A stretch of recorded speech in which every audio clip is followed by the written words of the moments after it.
अब हम अपना आगे का टॉपिक देखेंगे कि देखो हमने बोहर का मॉडल कर लिया था, ठीक है। फिर उसके बाद हमने डी ब्रोगली का कंसेप्ट और हेजनबर्ग का कंसेप्ट किया था, हेजनबर्ग अनसर्टेनिटी प्रिंसिपल किया था, ठीक है।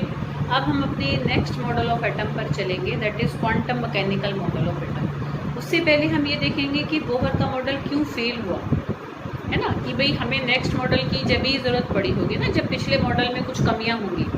तो जो हमारा बोहर का मॉडल था उसने बहुत अच्छे से हमें एक एटम के स्ट्रक्चर को एक्सप्लेन किया था, बट स्टिल उसमें कुछ कमियां थी। और वो कमियां कब नज़र आई, जब डी ब्रोगली का कंसेप्ट और हेजनबर्ग अनसर्टेनिटी प्रिंसिपल जब एक तरीके से डिस्कवर हो गए थे, ठीक है। कैसे कमी आई कि देखो बोहर ने ये कहा था कि जो इलेक्ट्रॉन होता है वो एक वेल डिफाइंड पाथ में रिवॉल्व करता है, and that is called orbit, कि ऑर्बिट में इलेक्ट्रॉन रिवॉल्व करता है।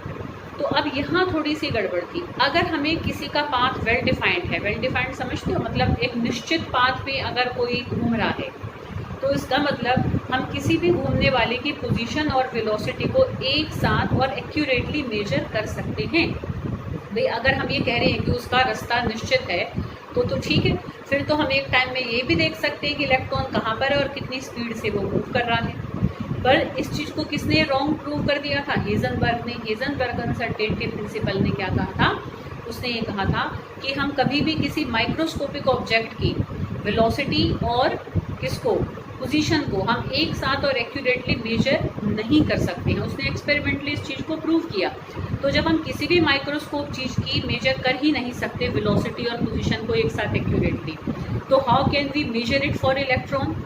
और अगर हम बोहर का मॉडल माने कि भाई वो तो एक निश्चित पाथ में ही घूमता है, एक निश्चित एक ऑर्बिट में ही वो घूमता है, ठीक है। तो बोहर के हिसाब से अगर निश्चित ऑर्बिट में घूम रहा है तो हम उसकी पोजीशन और वेलोसिटी को एक्यूरेटली मेजर कर सकते हैं। बट एक्सपेरिमेंटली हेजनबर्ग ने प्रूव किया कि हम ऐसा नहीं कर सकते, ठीक है। तो यहाँ कंट्राडिक्शन पैदा हुआ, समझ में आई बात। और जो बोहर था उसने इलेक्ट्रॉन को पार्टिकल ही मानकर चला था, उसने इलेक्ट्रॉन को कहीं भी वेव, उसका जो वेव नेचर था वो कंसिडर करा ही नहीं। जबकि डी ब्रोगली ने क्या कहा था कि अगर जो मटेरियल पार्टिकल्स होते हैं उनमें भी पार्टिकल नेचर के साथ साथ वेव नेचर होता है, और माइक्रोस्कोपिक ऑब्जेक्ट्स के लिए वेव नेचर का कुछ सिग्निफिकेंस भी है। मतलब वेव नेचर मायने रखता है किन के लिए, जो चीज़ें माइक्रोस्कोपिक लेवल की होती हैं, बहुत छोटी होती हैं, उनके वेव नेचर की भी बहुत इंपॉर्टेंस होती है। हम उसको नकार नहीं सकते, मतलब हम ऐसा नहीं कह सकते कि हम उसके वेव नेचर को माने बिना ही हम चीज़ों को एक्सप्लेन कर दें। तो बोहर ने सिर्फ इलेक्ट्रॉन को पार्टिकल माना था, उसने उसके वेव नेचर को कहीं भी कंसिडर करा ही नहीं था। तो डी ब्रोगली के हिसाब से इलेक्ट्रॉन जो वेव होती है, ठीक है, इलेक्ट्रॉन वेव भी होती है, मतलब ठीक है, उसमें वेव नेचर भी होता है। और हेजनबर्ग के हिसाब से हम इलेक्ट्रॉन की पोजीशन और वेलोसिटी को एक साथ एक्यूरेटली मेजर नहीं कर सकते। ये दोनों बातें बोहर ने नहीं मानी थी, और जबकि वो दोनों बातें उन दोनों ने उनको वेल एक्सप्लेन किया और उसको प्रूव भी किया, ठीक है। तो उन दोनों कंसेप्ट को क्योंकि बोहर एक्सप्लेन नहीं कर पाया था, इसलिए बोहर के मॉडल को फेल माना गया।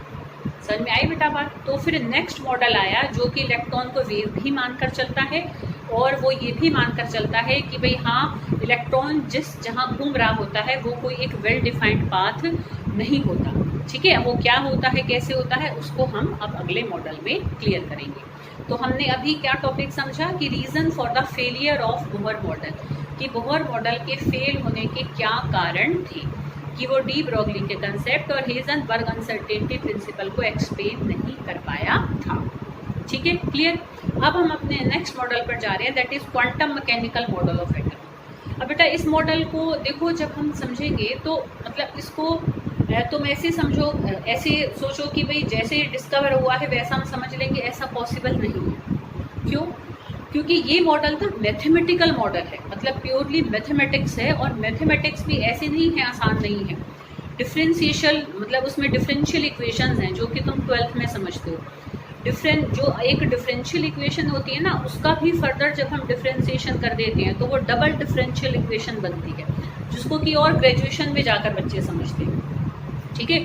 तो जो मैथ्स उसमें लगता है, जो quantum mechanical model of atom ने जो एटम को एक तरीके से समझाया है, तो उसने मैथमेटिकली ही सारा काम किया, और मैथमेटिक्स भी मतलब हाई लेवल की थी, जो कि स्कूल लेवल का बच्चा नहीं समझ सकता है। समझ रहे बेटा।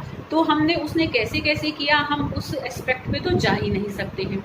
तो उसने जो भी मैथमेटिकल किया, उससे जो कुछ भी हम थ्योरेटिकल जो एक पिक्चर बना सकते हैं एटम की, ठीक है, तो उसको मैं तुम्हें लगभग समझाऊंगी। वो ऐसे कहीं बुक में नहीं लिखा हुआ है, पर उसको मैं तुम्हें थोड़ा क्लियर करने की कोशिश करूंगी, ताकि तुम्हारे माइंड में रहे कि भाई हाँ, एक्चुअल में क्वांटम मैकेनिकल मॉडल वालों ने एटम के लिए हमें मतलब क्या दिया था, क्या कैसे उसने हमें एटम की संरचना को, परमाणु की संरचना को समझाया। ठीक है बेटा। तो देखो अब ऐसे समझो, देखो उसने क्या कहा, देखो हम थोड़ा सा उसको डायग्रामेटिकली भी अगर देखना चाहें, देखो बोहर के हिसाब से क्या होता है, ये न्यूक्लियस होता है, ठीक है, और ये क्या होते हैं, सर्कुलर पाथ होते हैं जिनमें कि इलेक्ट्रॉन रिवॉल्व करता है। ठीक है, ऐसे कहा था, ये बोहर का मॉडल था किसका, एटम।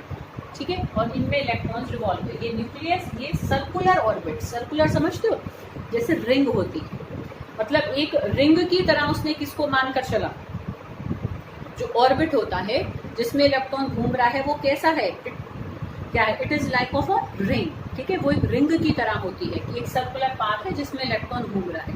पर क्वांटम मैकेनिकल मॉडल वाले क्या कहते हैं, देखो वो ये कहते हैं, वो भी ये कहते हैं कि सेंटर में न्यूक्लियस होता है और वहीं पर ही प्रोटॉन्स और न्यूट्रॉन्स रहते हैं। ठीक है, पर उसके बाद जो उसने कहा वो अलग था। उसने ये कहा कि न्यूक्लियस के चारों तरफ सर्कुलर पाथ नहीं होते, जैसे बोहर ने कहा कि सर्कुलर पाथ होते हैं।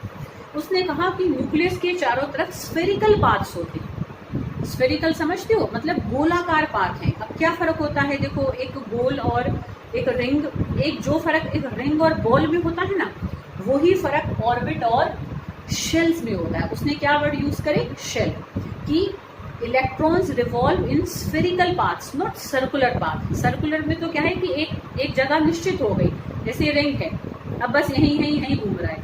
पर तुम एक बॉल को समझो, बॉल मुझे कहीं नजर नहीं आ रही है, ऐसे समझो जैसे बॉल होती है। अब एक बॉल को अगर तुम सोच के देखो, जैसे अब ऐसे समझो कि क्या होता है, जैसे एक छोटी बॉल, फिर उस पर एक बड़ी बॉल चढ़ी हुई है, फिर और बड़ी बॉल और बड़ी बॉल, समझ रहे हो। जैसे यहाँ पर क्या है, ये छोटी रिंग फिर बड़ी रिंग, मतलब ये पहला ऑर्बिट, ये दूसरा ऑर्बिट, ये तीसरा ऑर्बिट। और उसने कैसे बनाया, देखो मैं इसको अगर इस तरीके से बनाऊं, देखो इसको हम यहाँ पर अगर ऐसे बनाना चाहें तो देखो एक तरीके से ये क्या है, पहला शेल, मतलब स्फेयर है, ऐसे समझो न्यूक्लियस है और उसको एक छोटी सी बॉल ने ढक लिया, पूरा चारों तरफ से कवर कर लिया। फिर उसकी चारों तरफ फिर एक और बड़ी बॉल आ गई। ठीक है, समझ रहे हो बेटा, ये दूसरा पार्ट है, ये पहला पार्ट है। इसको मतलब जैसे इसने वर्ड दिया था ऑर्बिट, जिसमें इलेक्ट्रॉन घूमते हैं, इसने भी कहा इलेक्ट्रॉन घूमते हैं but not in circular path. उसने कहा electron revolve in spherical paths, गोलाकार रास्तों में वो चलते हैं। अब गोलाकार में तो आप समझो ऐसे भी चल सकता है, ऐसे भी, ऐसे भी। एक बॉल के अंदर सोचो कि कितनी सारी रिंग्स बन सकती हैं, मतलब बहुत सारे रास्ते पॉसिबल हैं। हम नहीं कह सकते कि इलेक्ट्रॉन बिल्कुल ऐसे ही घूम रहा है। उसने कहा वो ऐसे भी घूम सकता है, ऐसे भी घूम सकता है, ऐसे भी घूम सकता है, ऐसे भी।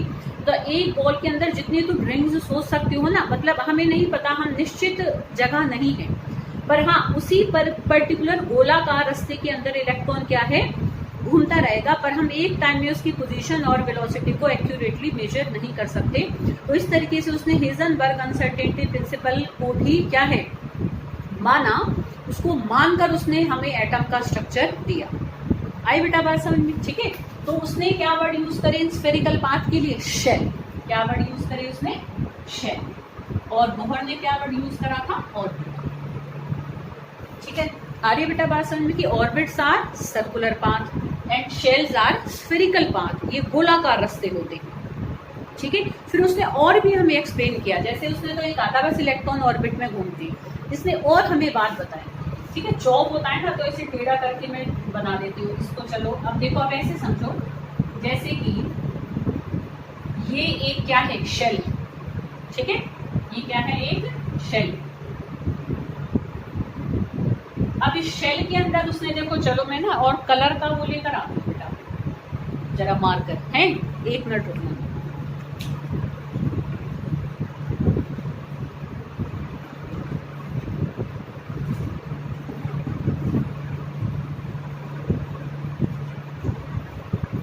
थोड़ा टाइम तो खराब हुआ, पर चलो कोई बात नहीं, थोड़ा सा एक्सप्लेन अच्छे से कर लेंगे। आज घर से बना रही हूँ क्योंकि ये आज मैंने छुट्टी करी है, मैं स्कूल नहीं गई थी।